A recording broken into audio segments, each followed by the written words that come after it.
14 Regiment Royal Artillery hand over a very special baton to 105 Regiment, the Scottish and Ulster Gunners. Next year, the Royal Artillery celebrates 300 years of firepower. And to mark that anniversary, this Captain General's baton is travelling across the globe, its most recent leg from Corsica to Malta. The baton is actually a message from the Royal Regiment Artillery to Her Majesty the Queen and also the artillery of the Commonwealth countries, thanking her. And it's getting passed on about 20 countries, and it's our phase now with the Maltese Army here, and we'll carry it on to its next stage of its journey. It's pretty special for the regiment and the artillery as a whole that everybody plays their part in getting the baton around the world.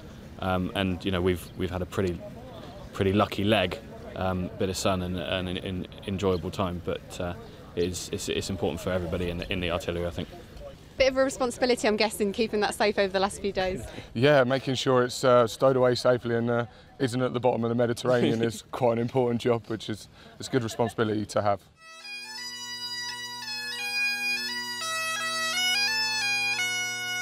Ubique 300 brings everywhere the motto of the Gunners to life as the baton travels to Commonwealth and Allied countries across the world, finishing its journey in May next year. In the breathtaking Grand Harbour of Valletta, Army reservists from 105 Regiment Royal Artillery are practising their drills ahead of a joint 17-gun salute with the Armed Forces of Malta. Very, very warm. It's different than back home. Very warm. But the training in 25 pounders has been fun. The Maltese are very professional and they know what they're doing. And then what's it like getting the chance to work with a different army? It's brilliant. It's the first time I've only been in for 2 months really since basic, so it's a brilliant opportunity. You definitely do get to travel. You definitely get to meet new people. Like in the Maltese guys are brilliant. Back in Scotland and Northern Ireland, these reservists have the responsibility of more than 15 royal salutes every year in Stirling, Edinburgh and Hillsborough castles. They use the 105mm light gun, the ceremonial version of the same gun used on operations in Afghanistan and across the world. But here they face a new challenge and new guns to train on, the Maltese 32 and 25-pounder. Firing with bags of gunpowder as opposed to cartridge shells has been a bit of a culture shock for the troops, and so drills are practised repeatedly in the days leading up to the big event. He will give the command, load or close the breech.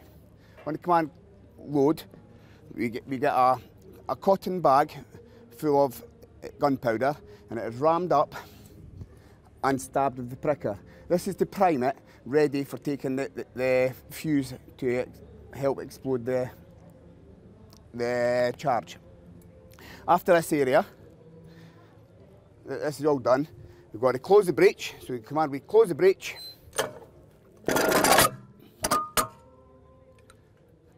Ready for firing. The next stage after that is to put the fuse into the top of here, ready for firing and applying the lanyard. Pricker comes out, lanyard on, left drooping, so not to pull the fuse, and on the command fire, with a sharp motion, just pull, and the gun will explode with a very, very loud bang. Number 12 gun, fire! There has been a defensive and ceremonial artillery presence here in Valletta since the 16th century, one which was crucial to the defence of this island back then and through both world wars. Helping the troops prepare have been a reenactment society, who fire these guns twice every day using historical methods. The guns are all replicas, which are quite good copies of the original weapons used here in the early part of the 20th century. We are reenacting the late 19th century, early part of the 20th century, so we're wearing uniforms of the time. These are of the Royal Malta Artillery, which is a regiment which of course no longer exists as such, although of course the modern day Armed Forces of Malta originated from this regiment.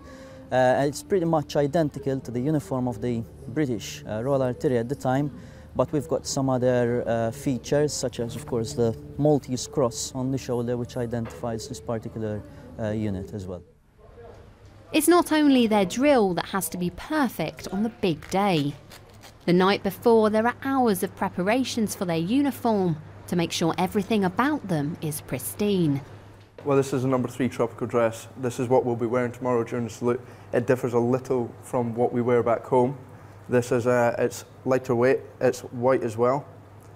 It has all the same insignia as you would have on your regular dress that we use for salutes. We've also got our trousers here, which are actually the same ones as we have for the regular salutes. They're a bit heavyweight, so it might be a bit warm.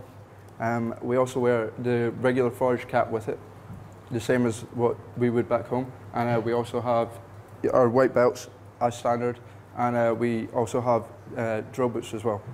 It can take a couple of days preparation, doing a couple of hours each day. The thing that takes the longest is the boots. I've spent 3 hours on mine, but some people can take longer. The last time British troops fired a gun salute here was before the Maltese independence, some 51 years ago. So real honour awaits 105 Regiment as they take their place in history. Ali Gibson, Forces News, Valletta.